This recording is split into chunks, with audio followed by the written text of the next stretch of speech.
IVM.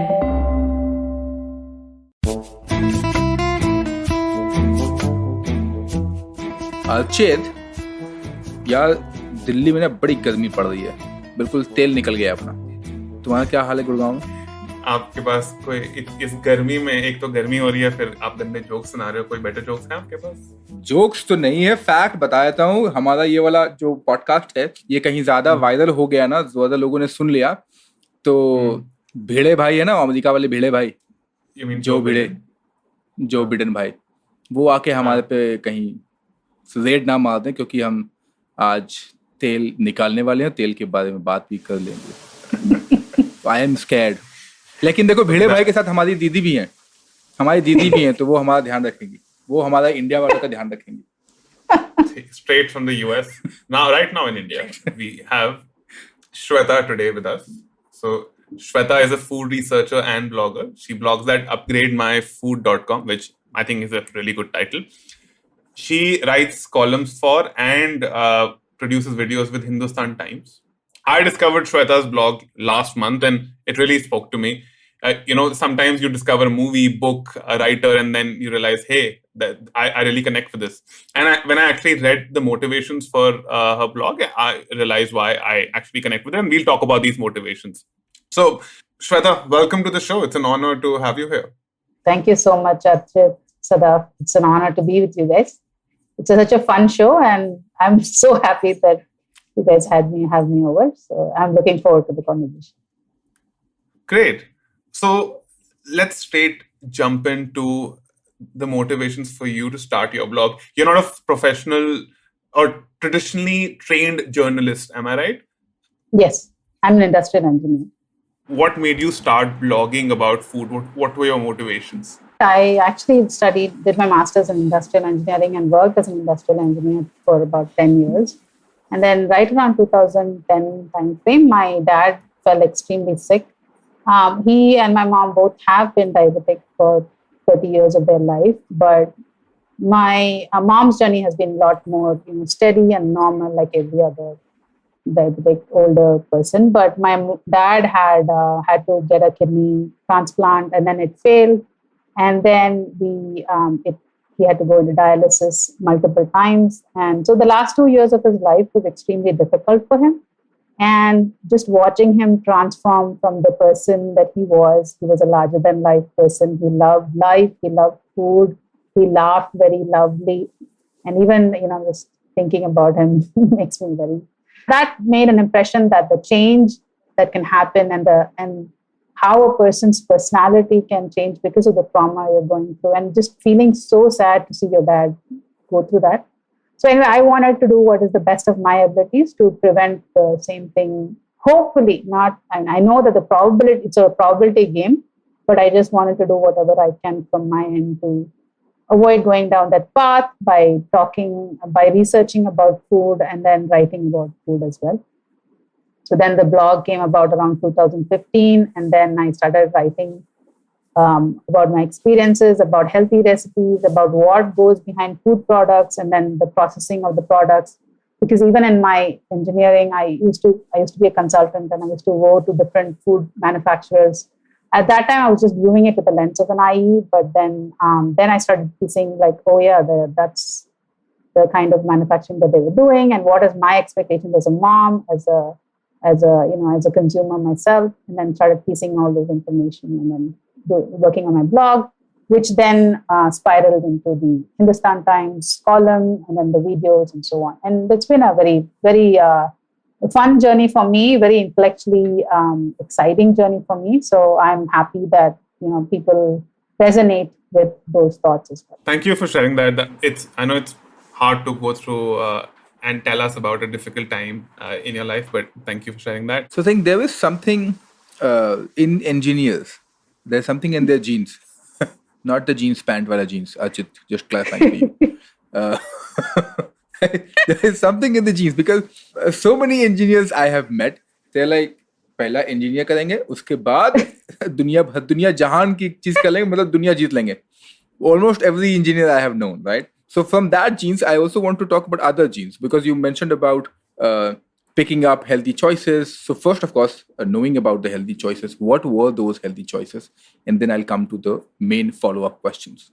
So that has also been a journey, right? So because I initially had my recipes were about trying to, that's why my upgrade, my food came about, is just trying to take this 1% improvement, right? Like, so you don't want to, of course, portion control is one idea, but then also that you replace a refined flour with, say, a whole wheat flour, or you say, you take small improvements, or you reduce the amount of sugar by adding, say, I have a recipe in my blog, which the kesari is made with mashed bananas and things like that. Again, you can say that the sugar content might be almost inching similar, but a couple of things with those kind of altering those recipes is, one, you get used to a lower, just a palate, you start reducing it to a more normal level. That was one of my aims, especially with my children. And the other thing was that the added fiber, it does help. And so I started, playing around with, adding flaxseed powders here and there. And so I started looking into the numbers behind. So it's not like a superfood is, I take it into face value as a superfood. Like, what is happening? So I look at all the whole grains, and I highly recommend to any of the listeners in the program a book called On Food and Cooking by Harold McGee. He just lays out everything about all the foods in a very scientific terms, and how they work and what are the components and so on. And that was my base, starting point. And then from there, you jump into looking into the numbers. For example, in grains, you have barley, which is an extremely low glycemic index. It says 25 as opposed to, say, rice. So namasuri would be around 70, and, same with punni or things like that. That's normal South Indians use. Again, the barley might be quite a jump because not everybody would be used. So then you jump down to, say, a parboiled rice, which always a parboiling helps you with a little bit. The parboiled version of a rice, say a Sona Masuri or a punni, would be lower in glycemic index compared to the regular raw version of it, just because of the processing technique, just a few points lower. And then you can jump down to, say, a black rice or a red rice, which comes around 50s and 40s. And then you really want to control, you can go down to barley and so on. So those were some of the shifts, that you can make in your diet. Not like next day you wake up and start, changing everything, but slowly incremental changes. And then to the point where, now a lot of people who take their health journey will realize at some point where they would say, like, I can't pass by an ice cream shop without ordering one or something. And then they will actually be to the point where they can say no, or they can take just the amount they want. Even that process itself is sometimes, now you can't just take it for granted. Not everybody can have that inane intuition to override all the sensory. We are getting these buy this, eat this. We're getting all these signals all the time, and so kind of developing that ability of the palate to slow down that intense emotion to eat right away, kind of thing. In this answer, I sense the industrial engineer in you, because you're talking about Kaizen in a way, small improvements which eventually lead to significant changes in the in the long run. Yeah, and I'm a firm believer that you don't have to sacrifice on taste altogether to eat healthy.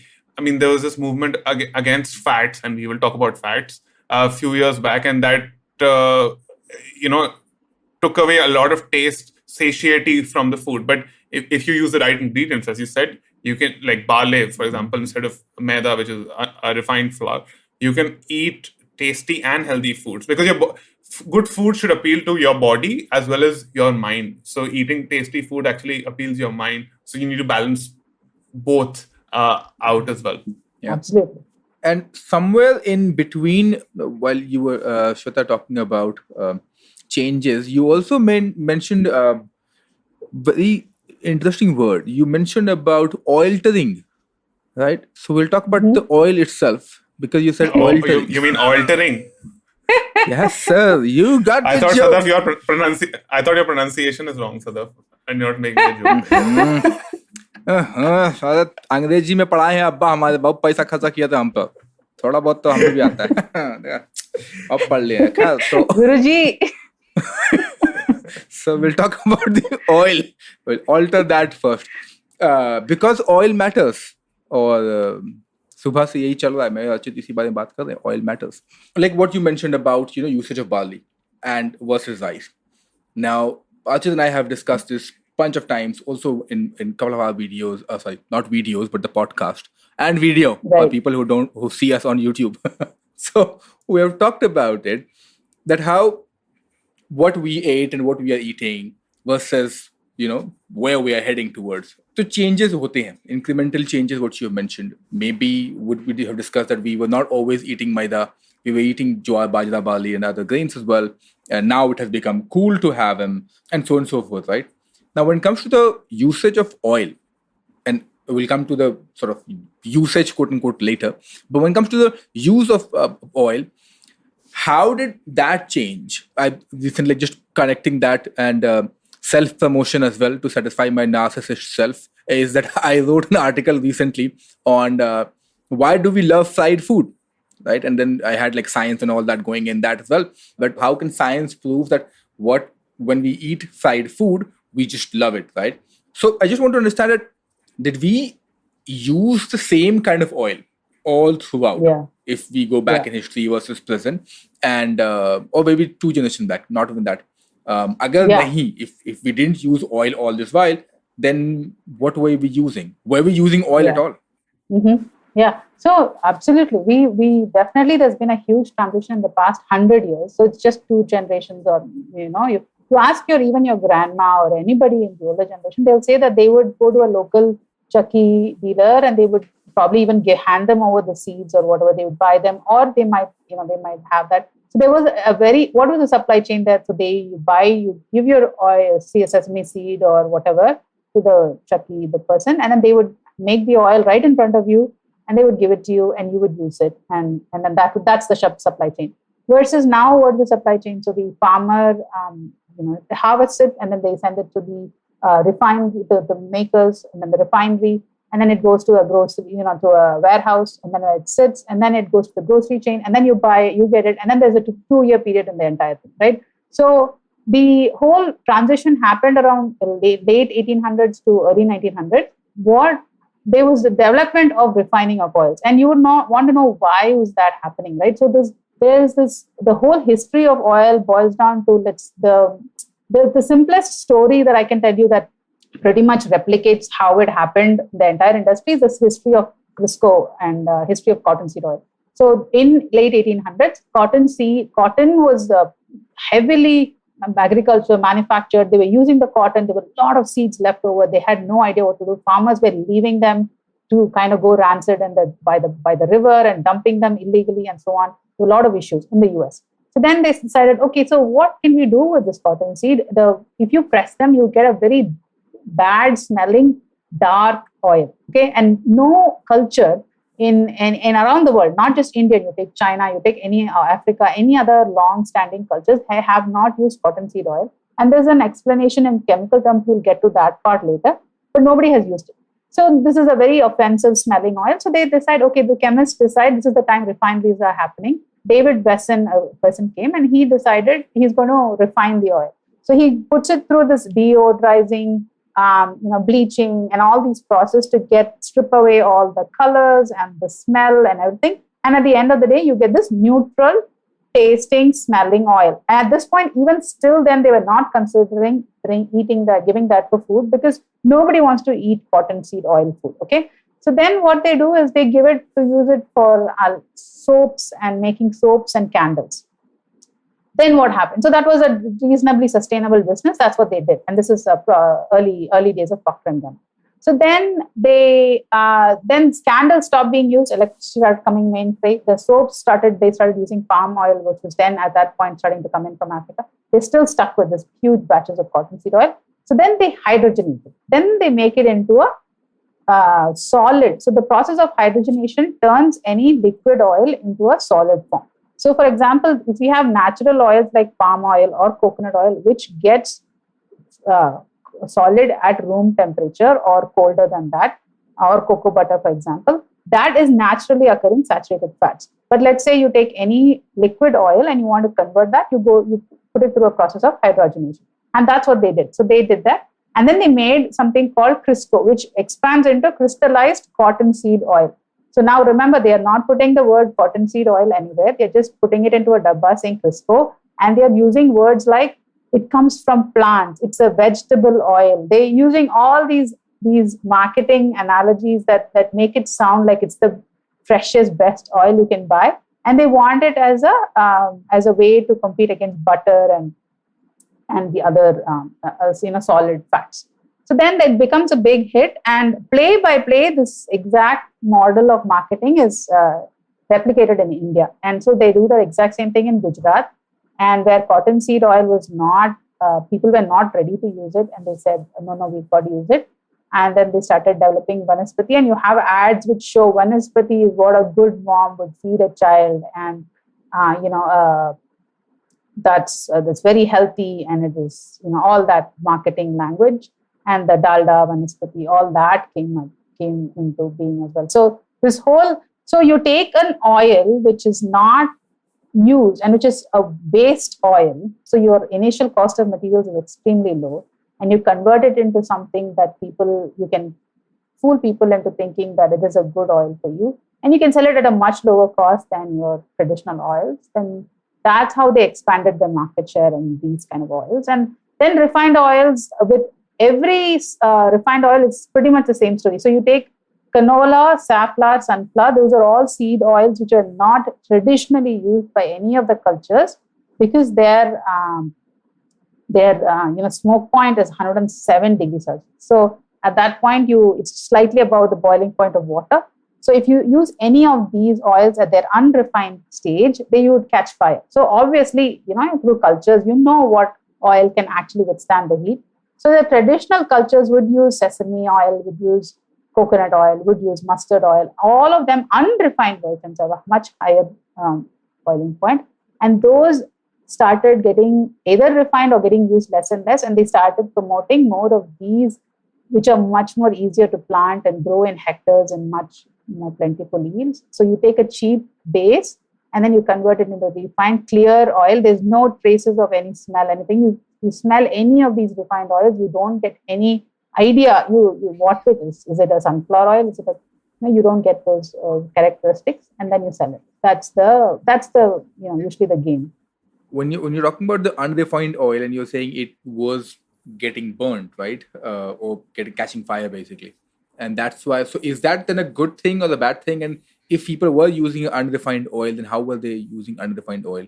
So that's the thing. So if you take mustard oil, even unrefined, the smoke point, I believe, is 250 degrees. Mustard and ghee, even at the unrefined level, it's at 250 degrees Celsius. So what is that? That's almost frying levels, right? That is a high heat. If you take sesame and coconut, it is 175 degrees Celsius. And that's tadka level. You don't have to burn it. You normally, you can do, you probably don't want to fry in it. Extra virgin olive oil is 207 degrees Celsius. So all these cultures now, so if you take Indian culture with our mustard, sesame and coconut and ghee, they have found out, they've cracked which is the temperature at which you can use unrefined, because there was no refining. Who was doing the refining for you? There was no refining. They would filter it and they would, no solids. They say you don't want to burn it, but there was no refining of colors and aroma all stripped away. There's no such thing. They were using it. And then if you go to China and all, lard was used, which is animal fats, right? They also have a higher, and they were also using sesame oil. For all the soybean that they produce, did you know that Chinese cultures do not use soybean oil traditionally? This was a very later stage where they introduced, because again, soybean, same story. The soybean is actually grown as a feed. 80% of soybean produced in this world goes for animal feed, not for human consumption. Only like 20%. Or even less than that is going for. So imagine how much of the world they're actually tilling for, to feed to cows and cattle. Now, when they make the cattle feed, the oils in them make them go rancid. So they have to press it out. And now what do they do with all this oil? So again, they repackage it and sell it as soybean oil. So the culture in China and Japan is that they don't use soybean oil as originally, but they would use lard and pig fats and tallow and things like that. And sesame oil in the plant world. Same with Africa, you have palm oil as your base. So much so that even in slave ships that they would send palm oil, because in African cultures, they would consider palm oil as such a key ingredient that they were fearful that if the colonists feared that if they didn't send palm oil in the ships, that the slaves would lose the slaves, because they felt they couldn't feed them. They wouldn't eat anything else without the palm oil or whatever. So though all these cultures figured out oils that would have this high smoke point, have all these wonderful antioxidants and all the nutrition in it, and they boiled it down over trial and error over the years. But then to lower the cost, what would the refined? If you have batch production of, say, soybean extra, you have lying down, you refine it, make it a clear liquid, you sell it for a lower cost. You have same thing with canola and all. They have high yields, so then you grow them. Cotton seed, you have a byproduct. You take that and you clear it and make it into a clean oil. Then you get it for a much lower market cost, right? And then if it's a cheap oil, then definitely it will sell better. So then you start introducing that into the cuisine of various countries.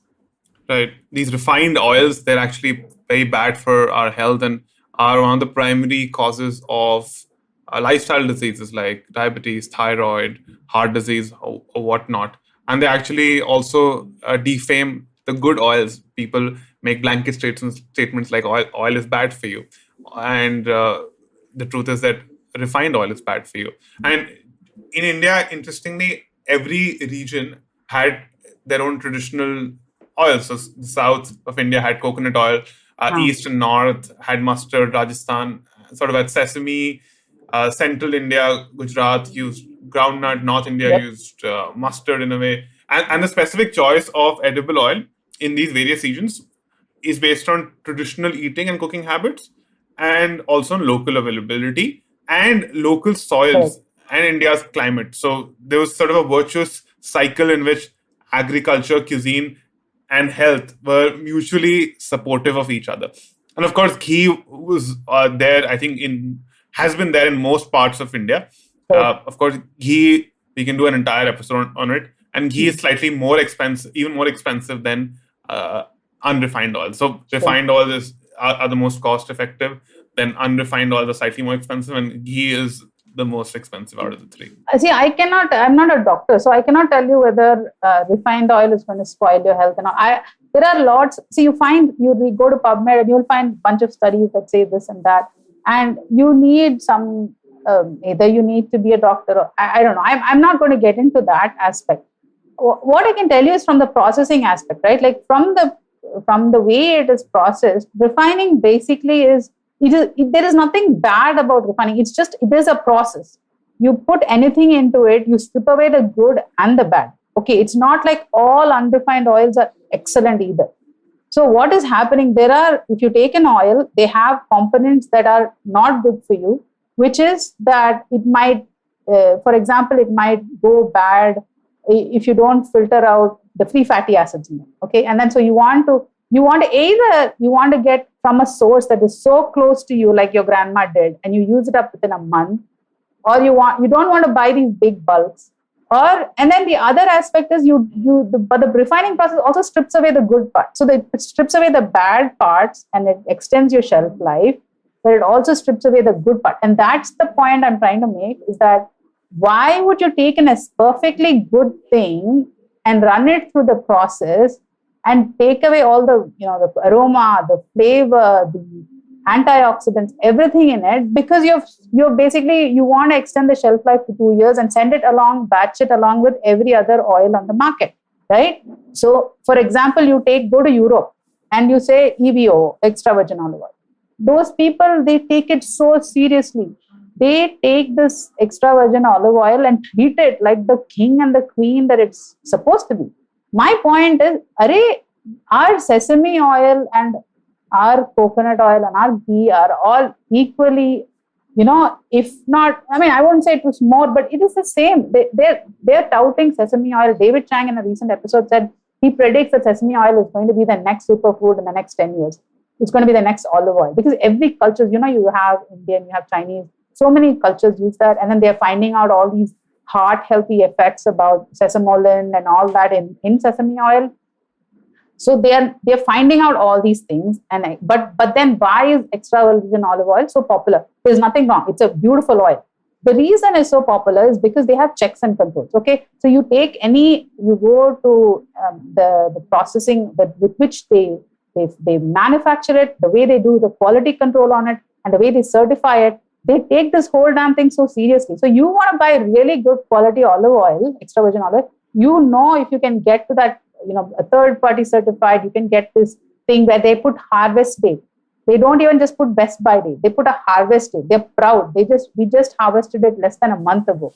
We have tested it for how much of free fatty acids are there. We have tested it for how much of peroxide content is there, which is the level of rancidity in the oil. We have sent a taste testing panel of 13 people who have been trained to identify up to 17 characteristics in the oil. They slurp it, they gargle it, they spit it, or whatever they do. And then they say, yes, this is a good oil. We are spending all this money and effort to say that our oil is so great, buy it. And all around the world, people flock to buy it.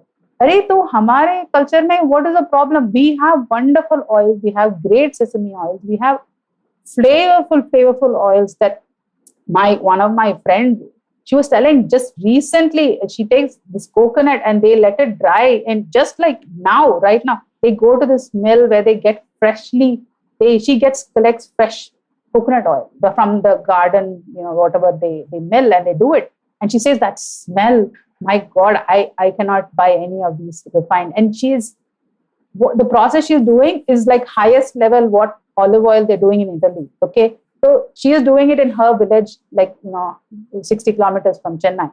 Why can't we all have that? Ask for it. There's nothing wrong. And why can't one of the smaller food manufacturers who want to make a lot of money? Food manufacturing is a very difficult. It's not an easy industry to make profit in. Why can't we double down on resources to certify and to qualify our oils as really superior and sell it around the world? We should absolutely do it. So that sort of, from a certification point of view, makes me think about the Banaspati ghee. Okay, and I mean, again, Archit and I have had bunch, as in a lot of debates on this. I think it exists in the market, and hence we should talk about it. Healthy, not healthy is a different thing altogether. I am also, what you said, I'm not doctors to sort of actually say whether it's healthy or not. I have heard from people a bunch of things, so that's that. But when Vanaspati ghee came in, to a large extent, you have also mentioned, right, that to a large extent this was called as the best thing to have. Everybody should have it. You have got the jalebi ad where they're sort of using the Vanaspati. Then even in modern time as well, people are using it, right? Mm-hmm. Then all the controversy happens and all that stuff. So, like a very nice branding. And second, what I also wanted to understand is that was this particular ghee also, like calling it ghee because they called it ghee, was this ghee also in a way considered as a quote-unquote vegan ghee or vegetarian ghee? So these are the two broad things I want to understand from you. That first is why they were promoting it the way it was being promoted. And second is whether this was also considered as a vegetarian/vegan ghee. Before Swetha answers, how dare you call Vanaspati ghee? Well, I didn't. They did. People who promoted, they called it Vanaspati ghee. That's a very clever way, but see, that is why this tagging is the way that's why there's a huge fight right now happening in the US where they don't want plant-based milk to be called plant milk. They don't want plant-based ice creams to be called, ice cream. They want that word to be changed because they want people to dissociate. They don't want people to tag on to that. So that Vanaspati ghee, they would tag on because then they want people to tag on. And obviously a bottle of ghee and a bottle of Vanaspati is going to be extremely different in price-wise. So you're going to appeal to the consumer who wants to save his money, and there's nothing wrong with it. But they sell it from a food producer's point of view, and this is the point I make, and I know Archit agrees with me, is that food producers will do their thing now. If you are a engineer, if I was an engineer for PepsiCo or if I was an engineer for Coca-Cola, I would sell my product. Like I would do whatever it takes to market my product. I would sell because that is my rosy roti. No, you can't go around saying, I want PepsiCo to be very thoughtful. And she tried. Indra Nooyi tried. Okay, she got clobbered by activist investors. Okay, so it's very hard to maintain the line of capitalism and to act socially responsible. Some companies are trying to do that, no doubt. It's definitely a hard walk to walk. But they will sell you. People will sell you. So I think there's this line in Michael Pollan's book where he says something like, his mom has always said, like, margarine, what is this nonsense? Why people are touting margarine? I'm telling you, 20 years from now, they're going to turn around and say margarine is terrible for you. And he's like, yeah, my mom was right or something.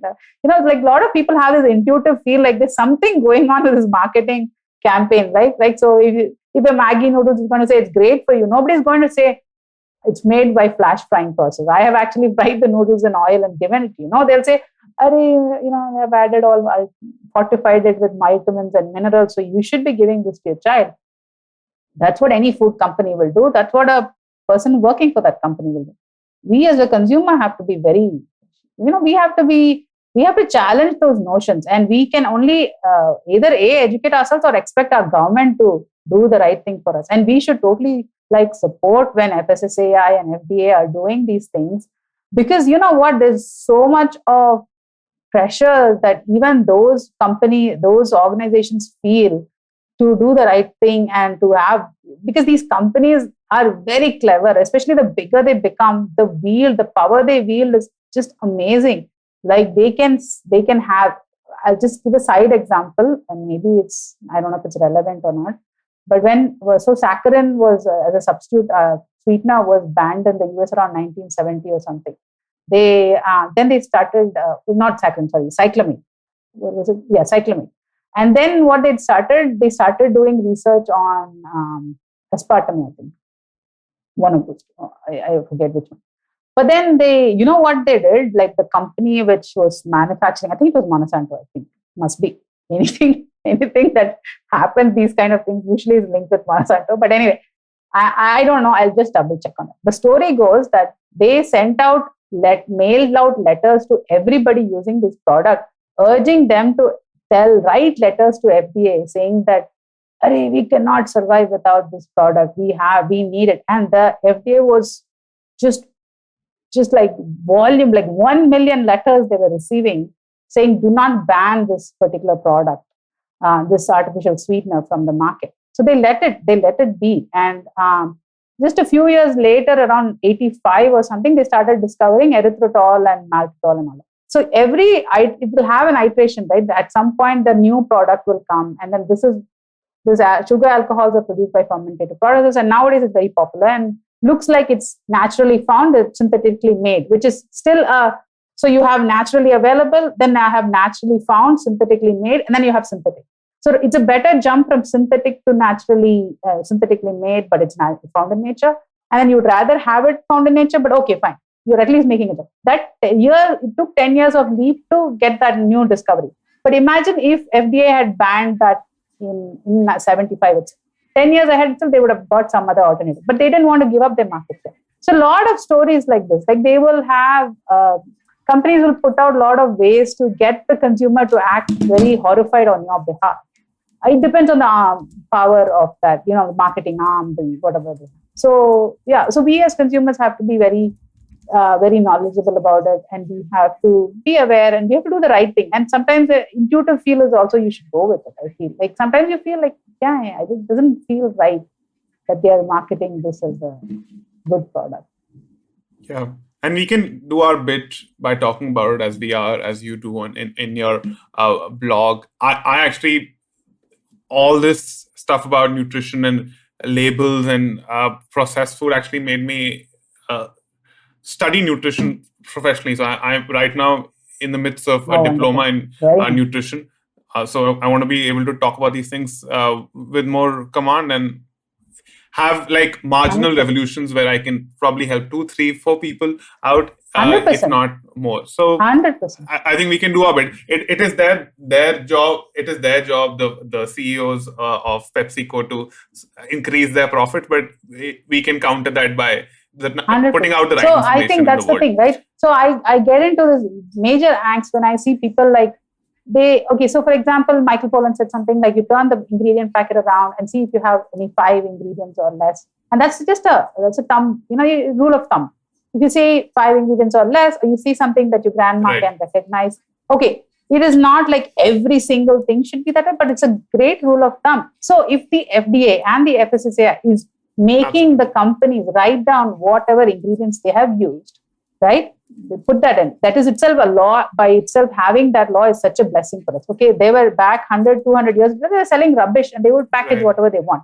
Now they are forced to write down their ingredients. Number one. Number two, so we as a consumer, why can't we read it and try to make sense of it? If something doesn't make sense to me in that package and I'm avoiding it, isme galti kya hai? Why should you be certified? You should know every single. You can even research it. You can look it up in Google. And yes, Google will not give you a complete understanding, but why not?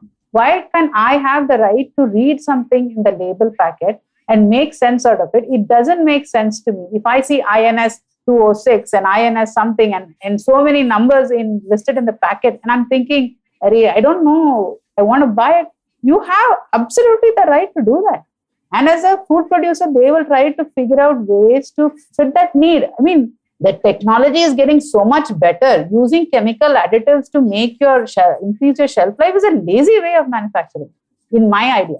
You have high pressure packaging, you have freezing, you have freeze drying, you have canning, you have so many ways of preserving food without using preservatives.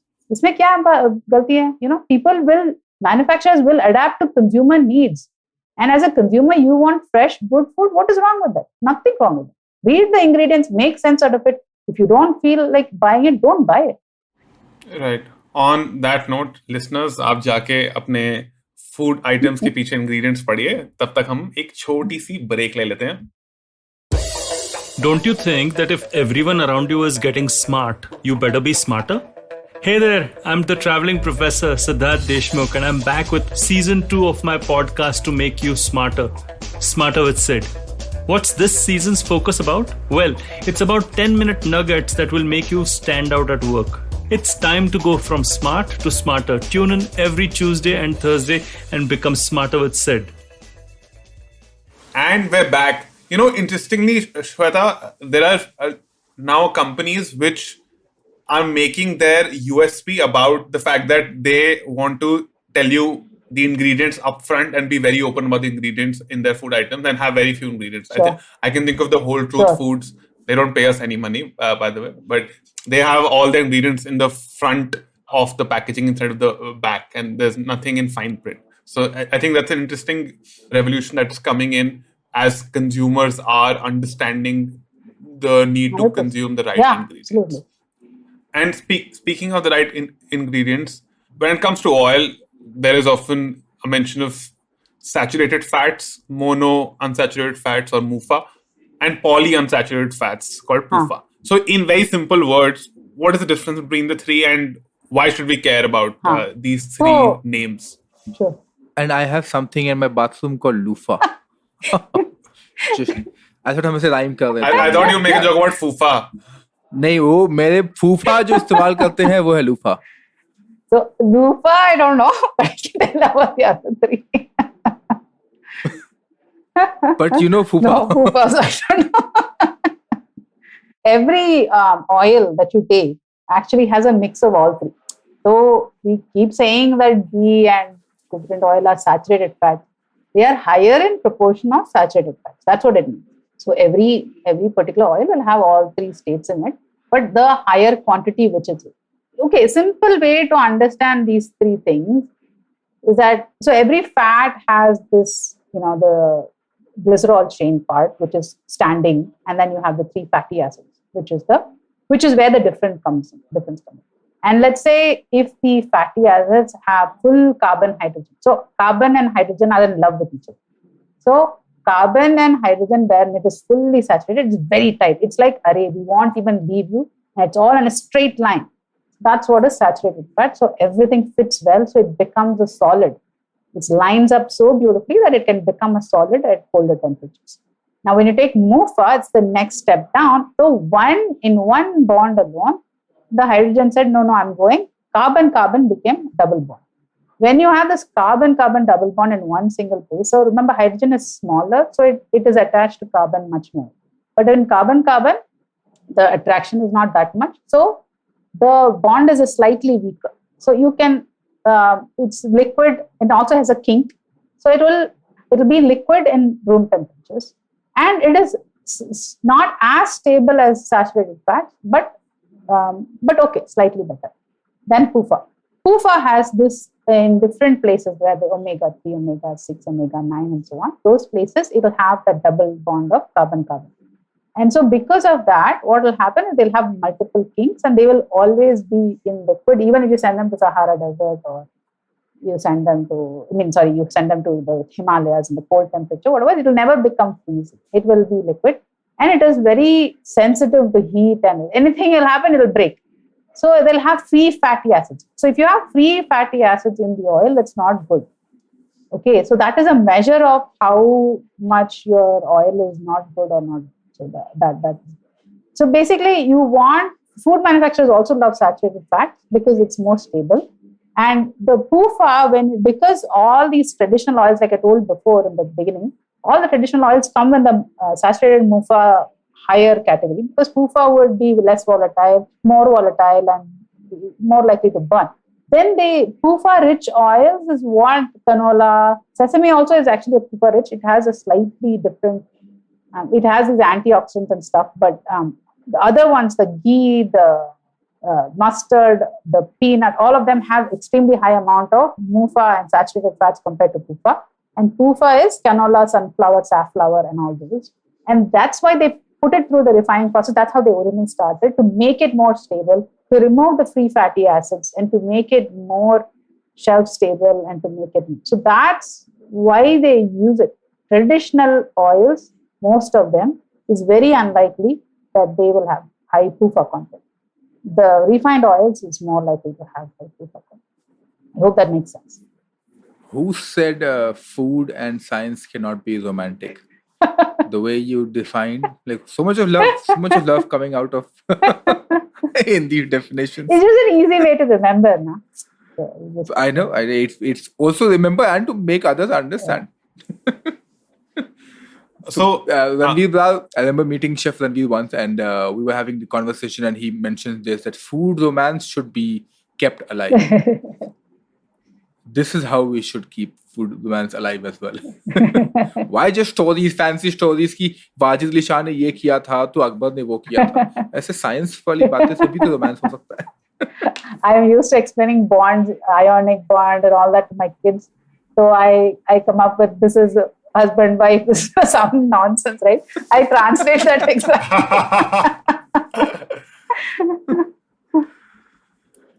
So when I tell my mom that we should use sesame oil or groundnut oil unrefined for deep frying, she said, "Nahin, deep frying na wo refined oil se better hoti hai." So is that a myth? Which oil should be used for deep frying? Can they be used multiple times? Yeah. Which oil should be used for tadka? So your mom is actually quite right.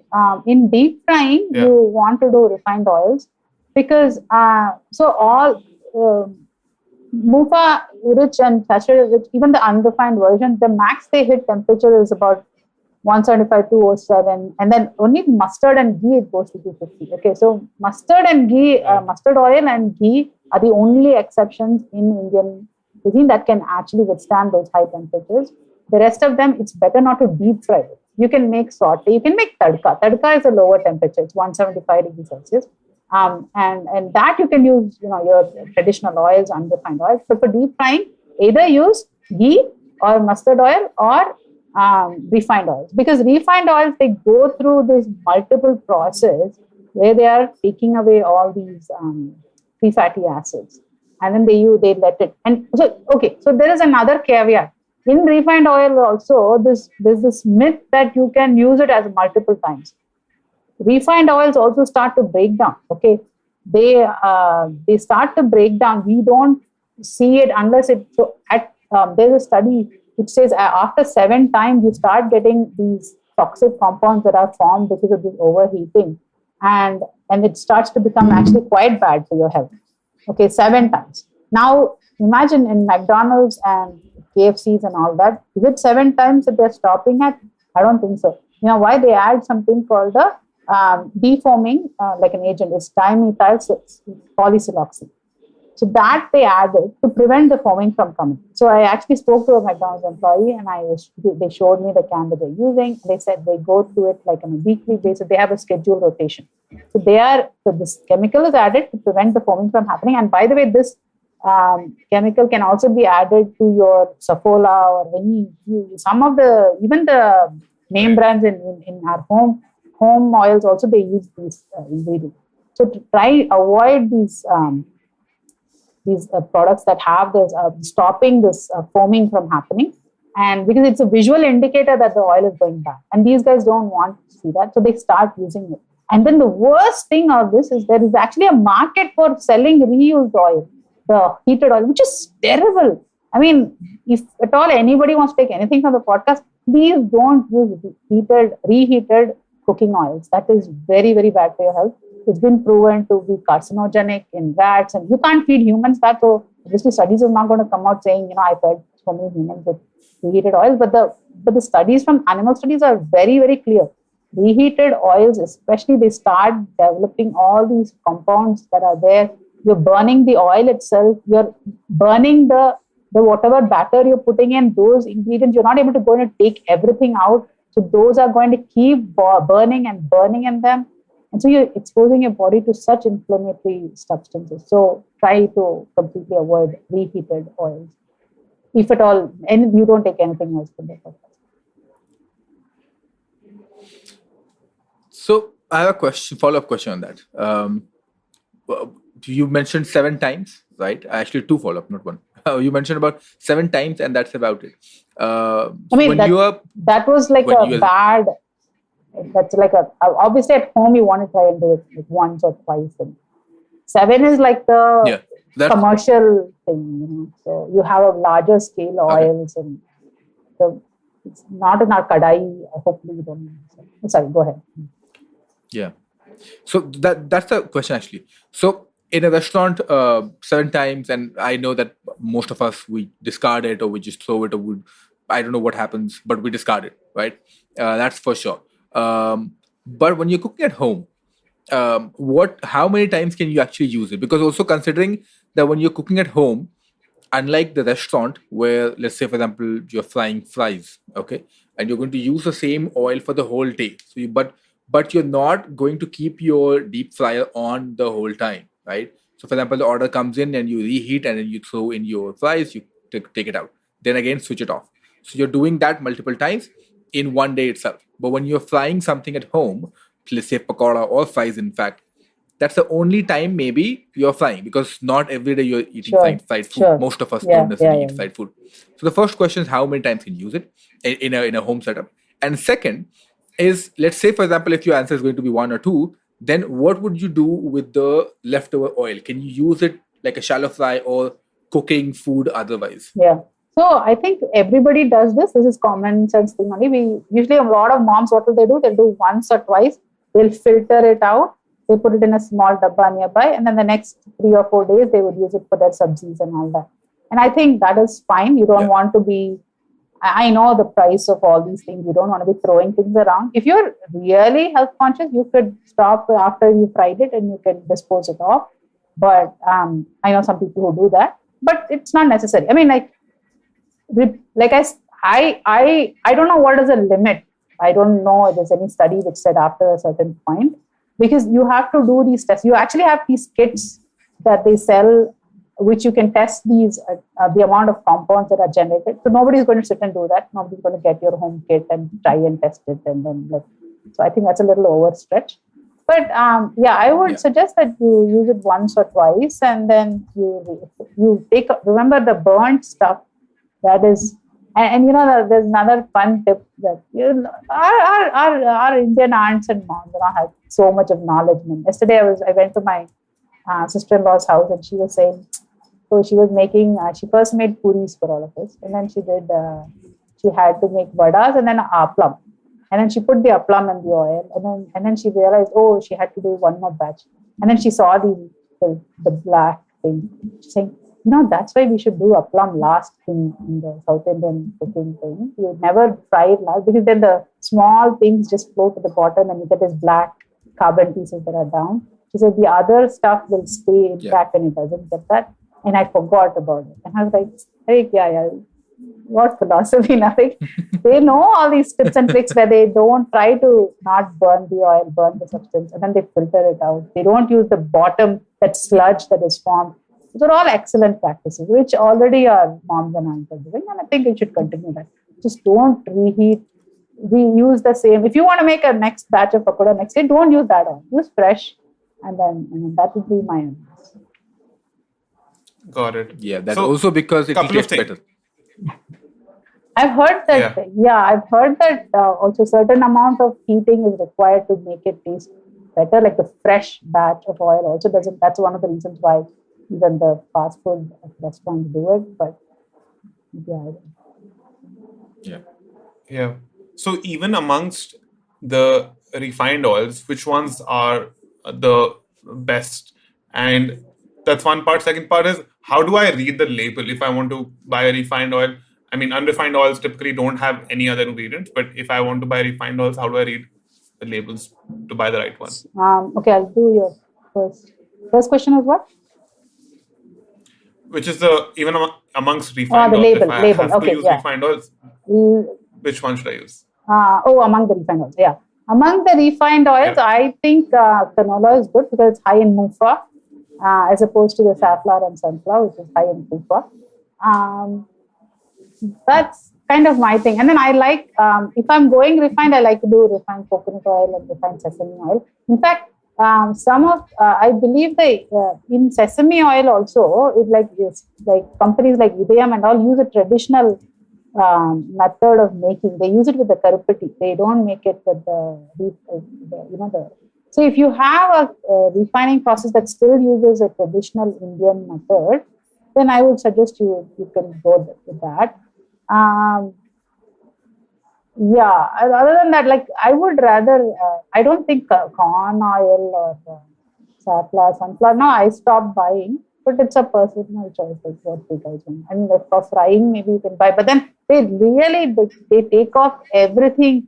It's pretty much you can replace one with the other. Only corn oil, I think, has a slightly golden color, if I'm right. Because corn oil actually has quite a high amount of antioxidants, but then they process it quite highly. Again, refined oils, make your own judgment, but I prefer to use canola because of the mono-MUFA content.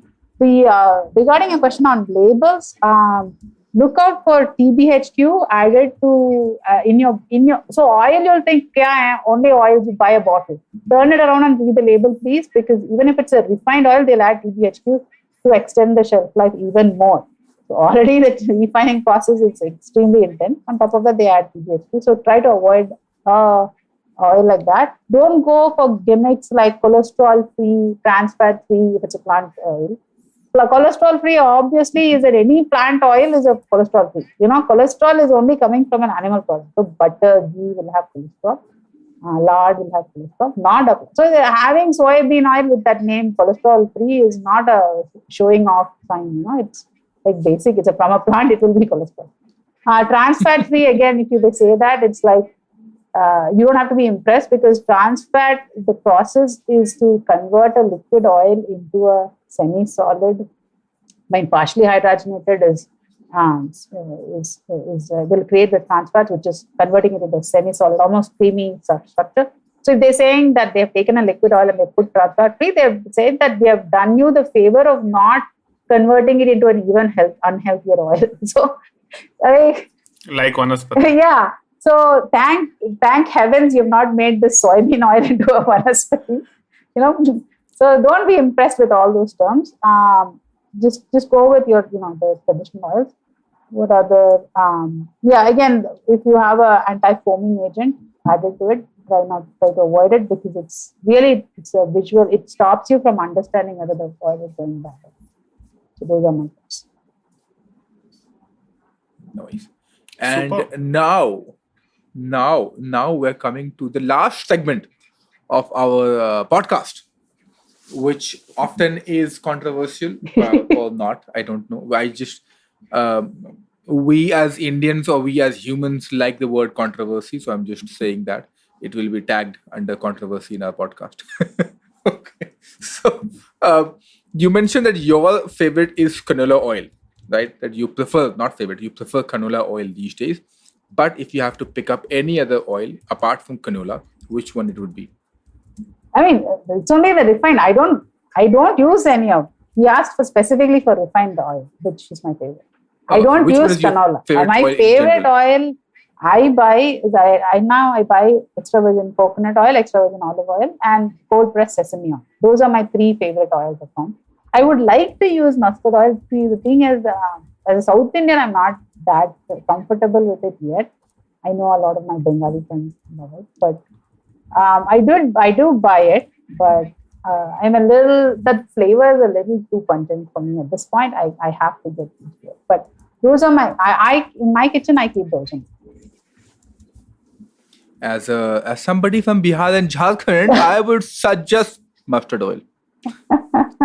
Or as the Bengalis and the Biharis would call it, that kadwa tel. Because of that pungency, it's called kadwa. I know. I love it in chokka, like the salads. What do you call it? Chokka? Is it Chokka, yes. Yeah. Tadka. I love that, but I have to learn Sadaf. No, the Biharis and Jharkhand, I think, and the Bengali as well. Maybe I'm wrong, but at least my experience is that we do cook in mustard oil, but the tadka and the chonka will be on ghee. Okay, yeah. So that you get both the kind of yeah. Same for us. We have like we have ghee like for nihari. Rasam. Nihari is always cooked on. Oh yeah, ghee person. The thing is, nihari is always in mustard oil, not in ghee. People, I'm just giving you a tip as well.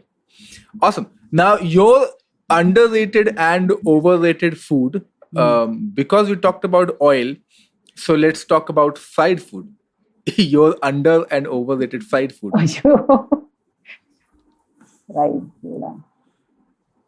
It could also be vada, by the way, just say.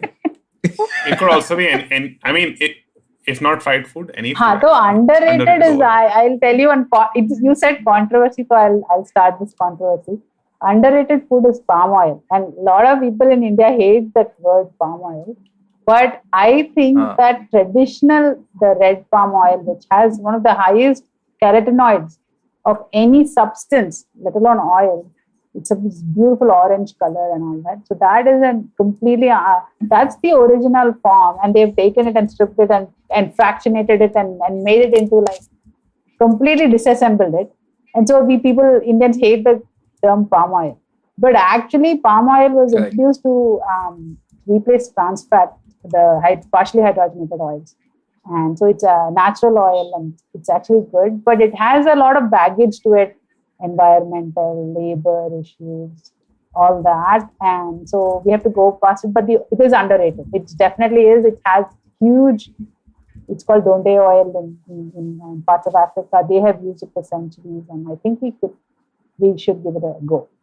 That's my underrated. Where can we buy this? Can we buy this in India? And what should we look for? Because palm oil is everywhere, right? So I don't know what they'll look for it, but in US it's starting to come up as red palm oil and like a virgin red palm oil. And even in peanut butter, I know Justin's like the peanut butter cups that they sell, they use the Reese's, they use hydrogenated fats to make that creamy thick peanut butter in the center of the cup. And so I know that Justin was using that palm oil last. I remember they were trying to source that ethically and use that as a filling. So it's now a lot of food manufacturers are trying to get, but especially the ones who are trying to stay clean. Right. So red palm oil is what we should look for, not the other kinds. So overrated. I'm not able to think of it. Overrated will be refined oils, anything. I think they're all overrated. Because they sell it so well. They just say they just say it's the way they market it is just like everybody thinks that it's so great. What about foods? What do you think is an overrated food and underrated food for you personally? Underrated food, I love anything with jaggery. I am a big fan of I had this mishti doi, Amul's mishti doi with jaggery, and I was like, "Arey wow!" It has only 5% jaggery. The rest of it is sugar, but The flavor of jaggery, I am like a big fan. I just love it. And that's my whole thing with pet peeve with, that Archit, you also say that like jaggery, the flavor is there. Yes, it's equal to sugar. I'm not trying to say that it doesn't, but that flavor is so amazing. Yeah. Like I know I'm not eating a low sugar thing, but then I love that. So that is my underrated. Overrated is any samosas. The place is stuffed with all fried items. Like samosa, kahan bhi jao, puffs, samosa, fried, everything. Oh God, yeah. I think we could we could go back to our butta and cucumber with salt and chilies. Please. I think we could use a little bit of that and less of the refined stuff. I agree with samosa. That samosa is also not my favorite. No, yeah, I don't. I give it off mine. I give it off my kids. But I like keema samosa. So I'm just also clarifying that as well. I do like keema samosa. I am not an aloo samosa fan. It is so hard to get a good, flavorful aloo samosa filling. There are some people who have that knack of getting that nice soft and everything inside. And you taste into that and you think, okay, this person knows how to make a samosa. 99% of people, including me, I don't know how to make a good samosa. But you get that one person who can let go of that one person who makes really good samosa. Yeah. My weakness with fried food is just chaat. I absolutely love chaat. And you need to fry the ingredients of chaat to make it. That you have to make an exception. Chaat is chaat. Chaat is king. Yeah. Like pani puri. Or golgappa. Yeah. Correct. And listeners can go check out our episode on chaat, which is very lazily named the Chart Chat. So go check that out. Oh yeah, I love your play on names and everything. You guys think a lot, na? So, good, very funny, good fun names. That's the problem. No, Swetha, we don't think a lot. Did you not realize of all these random jokes? It just comes out. Nice, yeah. Nice. Every time when we think, and I'm not kidding, and for everybody who's listening, every time when we think, which is two of us, Archit and I, we never come to consensus. We will start debating. Nahi, ye sahi hai, ye galat hai. So, spontaneous the point is do like, ye acha lag raha hai. Dal diya. Good. Keep that gut feeling up. That's nice. It's funny. It's a gut feeling. Awesome. So on that nice, good, oily, slippery note, करते हैं हम अपनी दुकान बंद. And everybody else, your oil is your oil, none of our oil. So oil white, shall we shut our shops today, Archit? Yes. And before that, Swetha, where can our listeners find you on social media? Yeah, sure. So check out my website, website.myfood.com. Here is the link. But on Twitter, I'm really active at upgrade_my_food. At Instagram, I'm just kind of tinkering around. Again, same, look for Upgrade My Food, Swetha Sivakumar. Facebook, I'm not. I do a very poor job of it. But Twitter, yes, if whoever is on Twitter, please do follow me. I just love interacting and giving out my gyan and just generally time passing on Twitter. Yeah, I love it. Yeah. Touche. We will have all the links as well in the show notes, so people can go and click and then follow. And as Swetha said, जाएं बात करें ज्ञान में लेके आए IAS बने पढ़ाई करें थोड़ा सा. इतना भी नहीं. Awesome. करते हैं अब दुकान बंद. If you like this podcast, don't forget to check out other interesting podcasts on the IVM network. You can listen to us on the IVM Podcast app or ivmpodcast.com. You can also follow us on our social media. We are @IVM Podcasts on Twitter and Instagram. And if you want to reach out to me, on Twitter, I am Hussain Sadaf1, and on Instagram, I am Sadaf_Hussain. You can reach out to Archit on Twitter @BanTofu and on Instagram @TheHustling Glutton.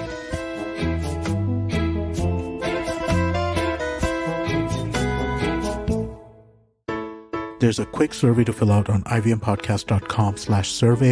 It lets us know a little bit more about who's listening to us. And you know what? We're going to do a few prizes. So, we'll do a random drawing of maybe 10 people and we'll send you all some swag. Remember, that's ivmpodcast.com/survey where you can fill out the survey. Hello. It's been another great week here on the IVM Podcasts Network. On Think Fast, Varun and Suchita discuss Ola's fall, Dream 11's rise, and Sheryl Sandberg's exit from Meta. On The Wire Talks, Hindi poet Ashok Vajpayee tells Siddharth why our government should not promote any language. On Big Talk about tiny humans, Devi Shobha and Meghna talk about postpartum depression. On the Musafir Stories, Saif and Faiza explore Aurangabad with Sagar Senapati from Travel Safar Aur Hum. And on Hanswani, hear the story Gopal Ko Kisne Mara, a tale of the loneliness that comes with old age. We've got some exciting news for you. IVM Podcasts has just launched its merch, and our first line is out now. Head to the IVM Podcasts website and click on the shop tab to check out our first collection of t-shirts. Do follow us on social media. We are IVM Podcasts on Twitter, Facebook, Instagram, and LinkedIn. And remember, if you're enjoying this show or any of our other shows for that matter, please do tell a friend. Also, don't forget to rate us on any platforms you're listening on. And you can also check us out on YouTube. We're also doing a small listener survey to better understand how you respond to our shows and advertising on the network. We would really appreciate it if you could spare a few minutes to fill it in. It helps us build better shows for you. And finally, we would like to thank our sponsors this week. SBI Life Insurance, Apne Liye, Apno Ke Liye. Jupiter, a digital banking app. Capgemini, get the future you want. Intel vPro, built for business. And Intel, future banao wonderful with Intel powered laptops.